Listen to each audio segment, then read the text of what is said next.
Hi, everybody. Welcome to our fifth Happy Half Hour brought to you by Carolina Retirement Planners.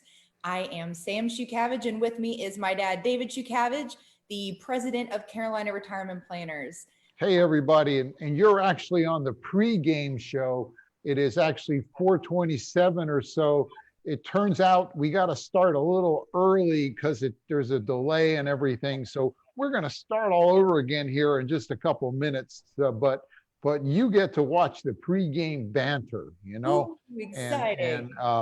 we can tell all these jokes like there was these guys sitting around this retirement home, and a guy said, guy was bragging about his new girlfriend, and he was in the home, and he said, "Well, is she rich? No, she's not rich." He says, "Is she beautiful? Well, no, she's not that beautiful." I says, "Well, why are you so enthusiastic?" And he says, "Well, because she can drive."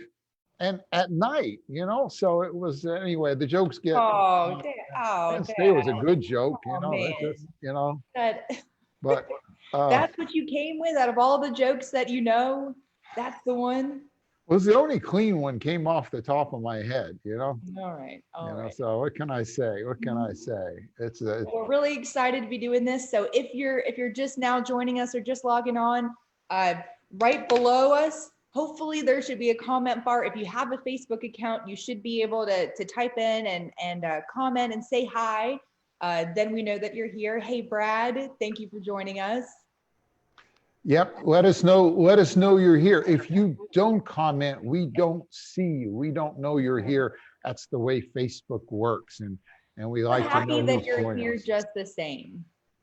We So, have, we do have some clients who they'll email us afterwards because they weren't able to comment. But we're just happy that you're here, and we're hoping that this is helpful for you. and Amy says hi. Hey, Amy.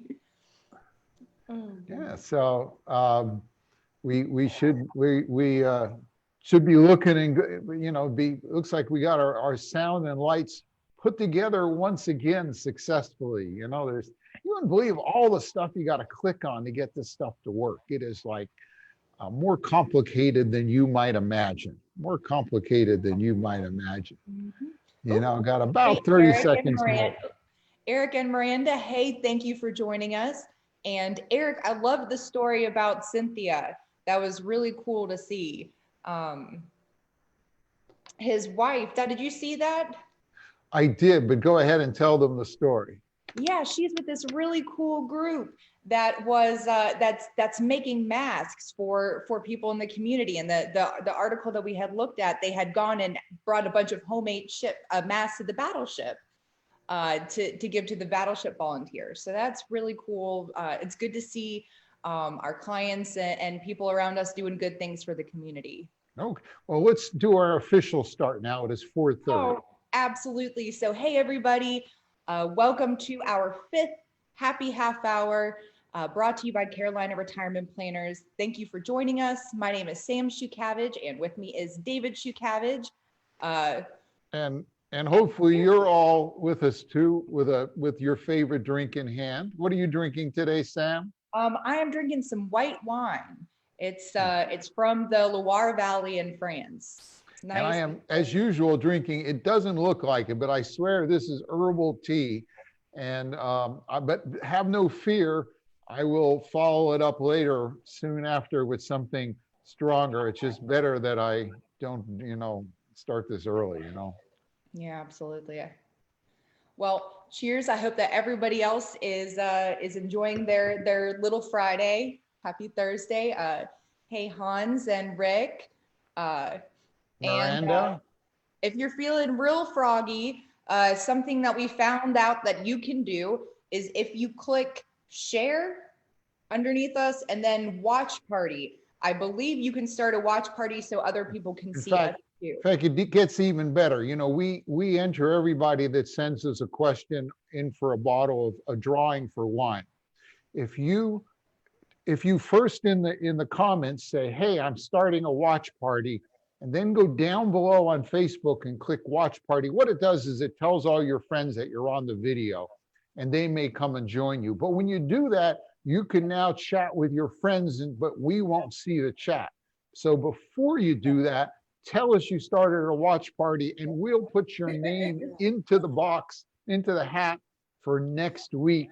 I'll mention this again in about 5 minutes if I think about it, but it's a way to kind of tell your friends, hey, come look at this video and get them. Because today we're going to talk about, and in a fun way, we're going to talk about bonds, are they safe? And just teach you a little interesting piece of that, as well as answering some questions that have come in towards the end. So absolutely. And in addition to starting a watch party, if at any point during the week you tell a friend about us to watch us, or forward one of our emails on to somebody who you think would want to watch, just let us know. We work on the honor system and we'll enter you into the drawing for the wine as well. And I see Ed has joined us, and hey, Terry. Ed. Oh, Terry and I Jim. don't know if we've seen you on yet. Welcome. Thank you. And Ed. Hey, Ed and Jay and Carter. Yep. And Ed is here. Happy Thursday to you too. Now, Sam, what has been new here in your world this past week? You've had some exciting visitors, I understand. Well, I had mentioned in one of our previous Happy Half Hours that one of the ways that I pass the time is to enjoy all the wildlife in my backyard. And we've put up bird feeders, and we put up hummingbird feeders, and we're just trying to bring as much wildlife here as possible. And I see hummingbirds all the time. I have a pair of hummingbirds that just love life. But the other day, I was actually on a Zoom, luckily a Zoom staff meeting, not a client meeting, when right outside of my sliding glass doors, this baby cardinal and was sitting right on my porch. And its mom kept going off and coming back and feeding it, and it was really cute. So I snapped a cute picture and a little video. So if my dad told me that it was compelling enough to share it with y'all. So I don't know how well this shows up on whatever you're watching it. But it looks pretty good. Yeah, that's the little baby. Yeah, this is the little baby bird. He was looking right at me, giving me a little attitude. And this is, I have a video of the cardinal feeding it, and it's just so little and fuzzy. I just play it one more time because it goes by pretty quick. Yeah, I got a look at it feeding it, but I caught it right as it was finishing up. But I just thought I'd show a little bit of something lovely to start your day. It even touches my heart, it's pretty darn cool. So that's what happened to me. Well, Dad, Dad, what are we talking about today? Today we are going to talk about bonds, and are bonds safe? And I'm going to go once again to the whiteboard. And why don't you say hi to folks so I switch cameras here? Absolutely. And I see, Brad, that you're joining us, and I do see your question. I think that we will be covering your question during the course of this. Nina, hey Nina, and Nadine, and Barb and Dan, thank you for joining us. And Kay and Ken, Fernando, Clancy. Man, we've got a bunch of y'all on today. Yeah, this is a good so crowd. Excited that everyone's here. All right, Dad, are you ready to talk about? I'm ready. Are you gonna hide yourself so I go full screen? I think that's what we did last time. I can do it. All right. Okay. Now, most of you have probably heard that bonds and interest rates work against each other. And usually what they do is they explain it. They say it's a seesaw, and they say when interest rates go up, bond rates go down, and when interest rates go down, bond rates go up. And that's how they explain it. Hey, Dad, what do you think about taking just a little bit of a step back and telling us the difference between a stock and a bond really quickly, and why people might want to be investing in a bond, especially as a retiree? When you got to think about it. When you're buying a stock, you're buying ownership in a company, right? So when you buy a stock, you're a part owner of that company. And if the company makes profits, they give you dividends. Trouble with ownership, though, is if you've ever run a business, running a business and owning a business can be kind of risky. It's like a Businesses roller go up and coaster. down. Like a roller coaster. Yeah, it's like a roller coaster. Profits on a roller coaster goes up. Some people say, well, I'd rather have a more stable income. And so instead of being an owner for a company, they're a lender. They actually lend money to the company. And that's called a bond. With a bond, you're lending money and they're promising to pay you a nice, even, steady amount of money every year, every month, or every quarter, depending on the bond. And so you can get income and more stability. And they're arguably a little safer than a stock, because if a company goes out of business, the bondholders are supposed to get paid first out of what's left. But a bond is kind of nice, steady income, which often you want in retirement. But So you know, sometimes you're on the tilt-a-whirl rather than the giant roller coaster. Right. You got just the tilt-a-whirl or the teacup ride. I don't know. You know, but bonds still have the ability to make and lose money, just like stocks, for a different reason. And that, again, there's usually the idea of a seesaw. Interest rate goes up, bonds go down, and that's how they explain it. Now, those of you who've taken my class know I like people to understand things. And all this tells me is when one end of a seesaw goes up, the other end goes down. I know that. Why does that happen with bonds? So to explain this, we're going to tell a little story about a woman named Pauline. Pauline went out and she bought a bond for $100. And that bond is a 30-year bond, meaning for the next 30 years, it's going to pay Pauline 3% each year. Now, what's 3% of 100? See, I don't ask tough questions on happy half hours. You know, it's $3 a year. Every year, that company will give her $3, and 30 years later, it'll give her her $100 back. That's the way a simple bond works. Now, let's say 3 years go by. So there's 27 years left on this bond. And now Pauline is one of those people that always seems to be facing perils. And if the perils of Pauline doesn't mean anything to you, go Google it.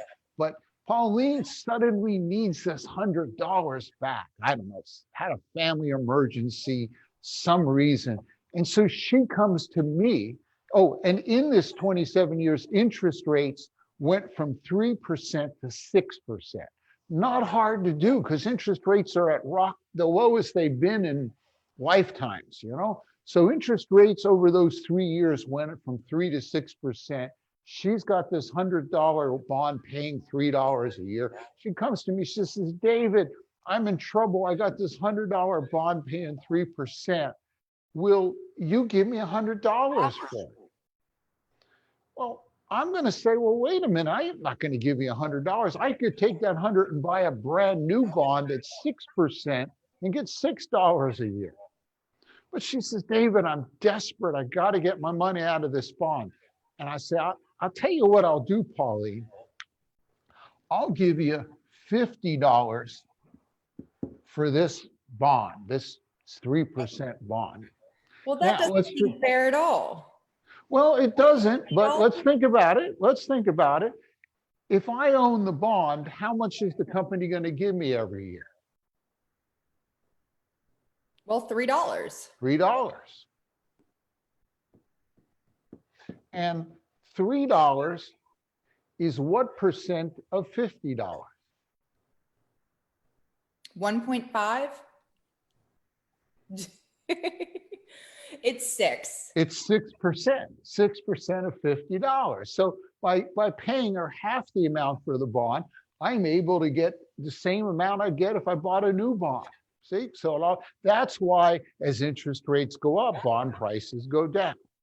Now, here's the thing. I'm going to have to give her more than $50. I didn't run the numbers, but probably I'd have to give her $60. And here's why. Because for 27 years, this company is going to pay me $3 every year. At the end of 27 years, they're going to give me the $100 back. So I'm going to make an extra $50, but I got to wait 27 years to do it. And it's sort of the time value of money. There's certain calculations you go through. So I've got to pay her more. Now, those of you who know me know that, I moved into this field after 25 years in engineering. I got a degree in engineering. With engineering, you got to take calculus and thermodynamics, and you got to be pretty good at math if you're going to be an engineer. Finance, I had to take all the tests, learn everything. It wasn't all that hard, but the hardest thing about all the tests were these bond calculations. That was the most challenging thing in all the calculations I saw. And Sam, you recently went through all those tests as well. What did you find? Oh yeah, trying to calculate the time value of money is real interesting. I would agree, though, that was the toughest part of my exam too. It is sort of the toughest part. So bonds and how they behave can be interesting to understand. Now, we might be interesting to get an idea how much risk we have. So over here, we have, so I got some numbers. There's a group called FINRA. It's called the Financial Industry Regulatory Association. And they've done some calculations for how bonds could fall. They come up, this is part of the thing that you calculate, they come up with a number called the duration. It's based upon how much the bond's paying, how many years it has to go, how good the credit of the company is. A lot of things are rolled into that. And they say if a bond has a duration of 8.4, and that's about the equivalent of a medium grade 10-year bond, and interest rates go up 2%, that bond will fall in value by 15%. And if you have a duration of 14.5, which is kind of the equivalent of a very highly ranked 30-year bond, that bond will fall 26%. See, the further out it is, the more it will fall. If the bond's due in 3 months, you're going to have to pay most of the money if it's due in 30 years, because you got to wait so long to get all your money back. It's valued at less. So it's important to understand this. When we run, when we often run Morningstar reports, someone comes to us with a portfolio, we'll run a Morningstar report that goes into all their bonds. And if they have bond funds, they might have thousands of bonds in it, and it figures out the duration for all of them. So it gives us a way to judge the risk you're taking. And gosh, with interest rates so low, it's going to come a time when they're going to come up.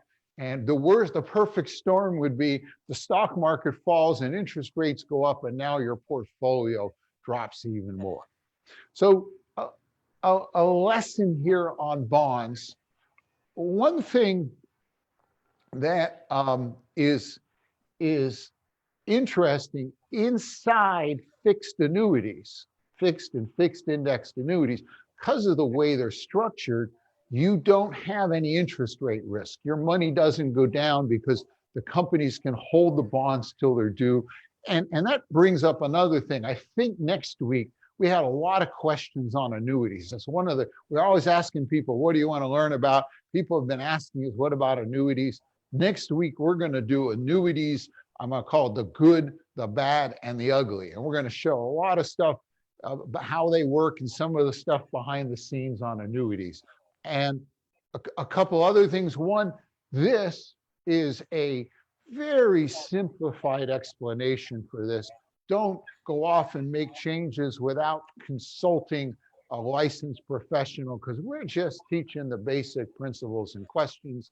Don't forget, at rogo.com, our brand new website, is actually this explanation and a whole lot more. I've taken all the classes I've done and broken them into 10, 12-minute pieces, and getting these little bite-sized lessons. I figure you can probably go through 2 lessons of beer, and so they're quick and not too Lessons, long.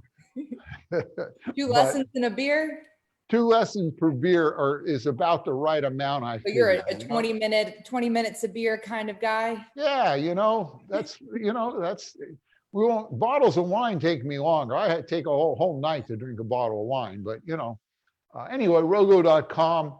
So there's a little bit today's lesson on bonds and are they safe, and interest rate risk. What we're talking about here is one of the biggest hazards on bonds, and one you should understand in your portfolio.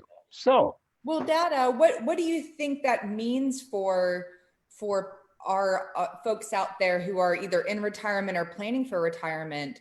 Bonds have always been a really large part of retirees' portfolios because of their stability. Now, what do you think about utilizing bonds in these low interest rate environments? You've got to look at the duration of the bonds. So I'll give you 2 examples. One example, as I mentioned, annuities are immune to this, even though they're largely invested in bonds. That's why in planning, we often use a lot of annuities to give that stability. But the other thing is, and this happened, I think, 2 years ago. We were working with AE Wealth, and we're working with Sterling Capital to help manage money. And I think it was 2 summers ago, the interest rates were predicted to rise. The Fed said they're going to raise rates a bit. And what we did is we switched portfolios from a longer duration set of bonds to a shorter duration set of bonds. And then later, after it went up, we switched back. And we did that with the IRA accounts where there wouldn't be any capital gains. So we're actually watching this for our portfolios, and where we can, we're actually adjusting in anticipation of what's going to happen. Another question for you is right behind you. You're kind of standing right in front of it. You were saying that if rates go up 2%, your bonds could be falling potentially 26%. What do you think the chances are that in the next year, interest rates could go up by 2%? Well, is this a risk that people need to worry about? I wish I knew. Here's the latest thinking on this is that the Fed has predicted they're going to do their best to keep interest rates really low for some time to come, both to stimulate the economy here in the midst of the pandemic, but also because we're racking up a lot of debt. If interest rates go up, the cost of maintaining that debt goes up. And so countries worldwide, Japan has kept their interest rates low now for, I guess, 25, 30 years, So the thought is interest rates are going to remain low for a while longer. But, it is the market, and, things can happen. So do you think it's unlikely that they would raise interest rates by 2% in a short amount of time? I think it's unlikely. So, and that's why, like I say, when we saw it before it had some warning, we made adjustments. But just kind of a lesson to understand, if you're not in a place where you're making adjustments or have the things built in, you may want to think about giving us a holler, and let's go look at your portfolio and run a Morningstar analysis and see what we can do to help you see the risk. We can actually predict what your portfolio did. Back in 2013, there was a significant interest rate rise, and we have software that will show just what would have happened at that time. So that's kind of what I know. But we still have to do a drawing and a couple other things, and we're running out of time. I don't want to talk here all time. So absolutely, we're good on time, and I think that this all ties into Brad's question. He had asked, with interest rates at an all-time low, is there an investment tool with the same safety as bonds, but with a potentially higher rate of return? And you had touched on this before, and we are also looking at these low interest rates and looking for alternatives. And we've been exploring a lot of the fixed indexed annuity world in order to try to help you earn more interest while keeping your. And that'll be our topic next week. So Yep. come back next week for another chalk talk, so to speak, on how the good and far more than that, the good, the bad, the ugly, kind of a little overview on the annuity piece. So you want to turn yours back on? There we go. And I'm gonna switch cameras. All right.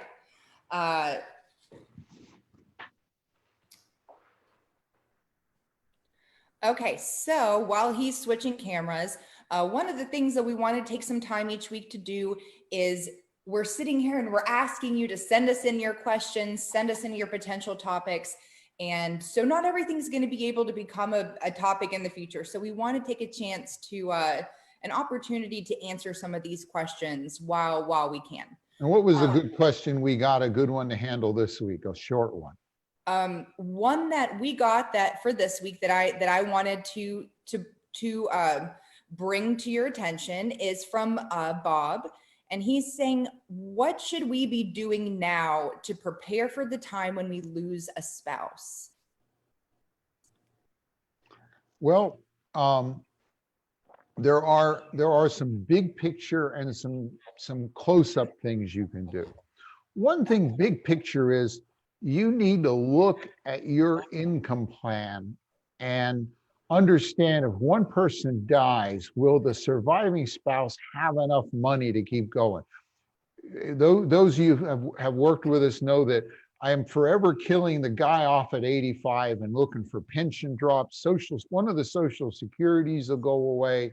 You know, you want to be sure that your assets and your planning and your income sources are positioned. For instance, when you take your pension, what's the best way to do it?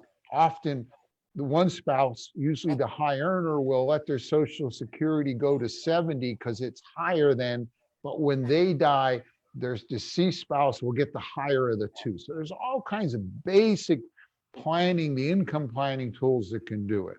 Yeah, Dad, I think that one of the first things that you have to do is figure out what your income floor is with the two of you alive. What both of your social securities are, if you have any pensions, any annuities with income riders, what your guaranteed income is. And then figure out what you would like to be spending. And then figure out if for each of you, if one of you were to pass, what the financial implications would be for that base income.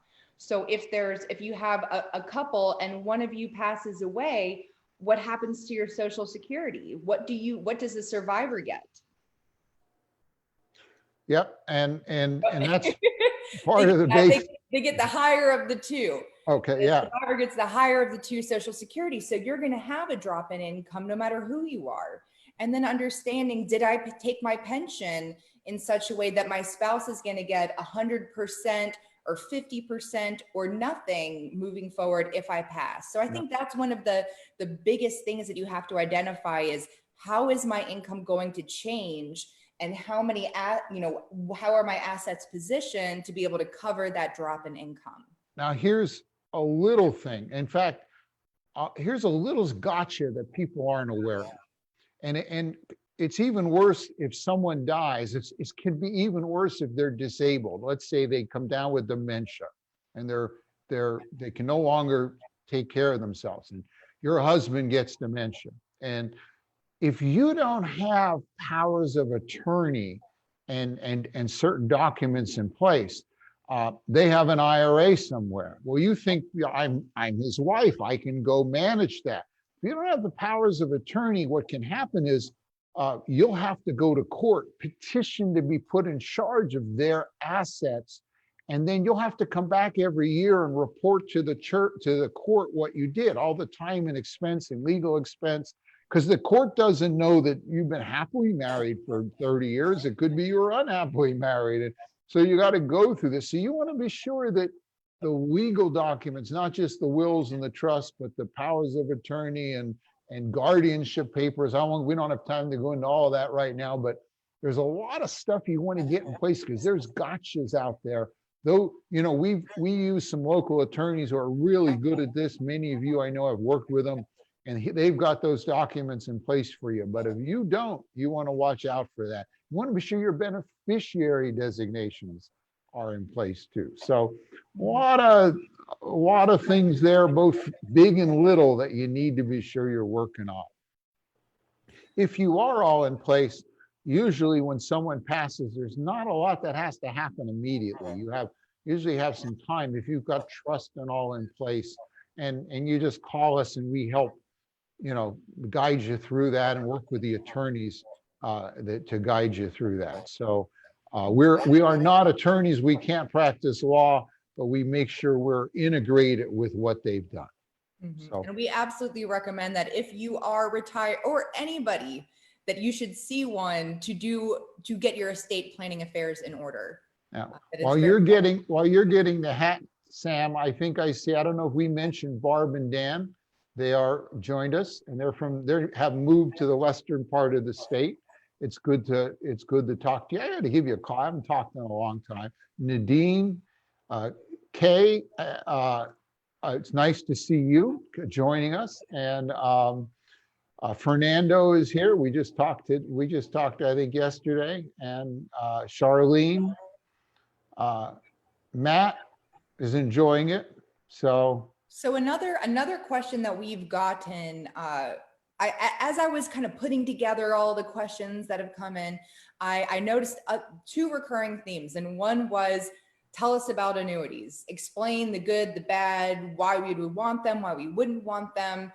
So we are going to talk about that next week. The second thing that we have seen is a lot of questions about, I'm here in retirement right now. I've gotten here, or I'm about to be here. What can I be doing to help my children and my grandchildren position themselves to retire successfully? And what can we've gotten some questions about 529 plans. Should I be funding 529 plans for my grandchildren? So that's something that we will probably be covering in, not next week, but the week after, in a subsequent week. So we understand that that's a big topic for y'all. Okay. But I do. So just like every week, I have my wonderful hat.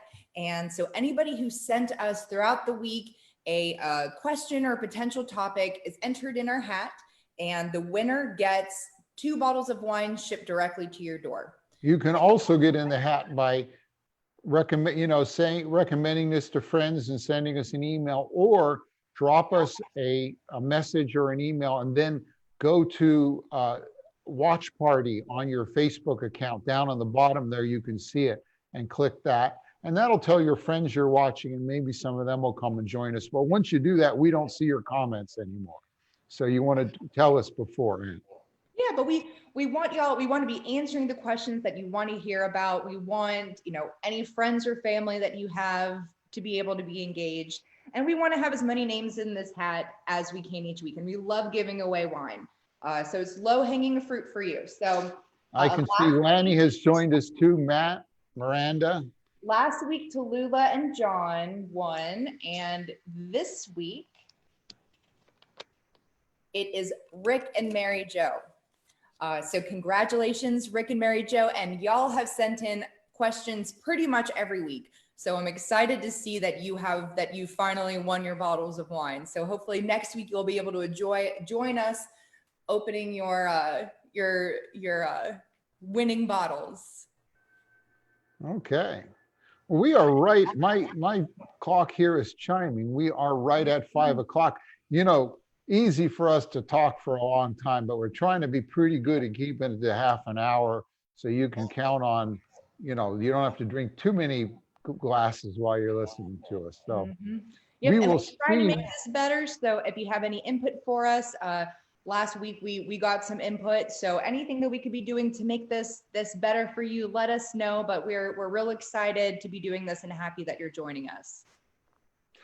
Sounds good. Thank you all for joining us. Cheers. And cheers. And we'll talk to you a week from now. All right. See you next week.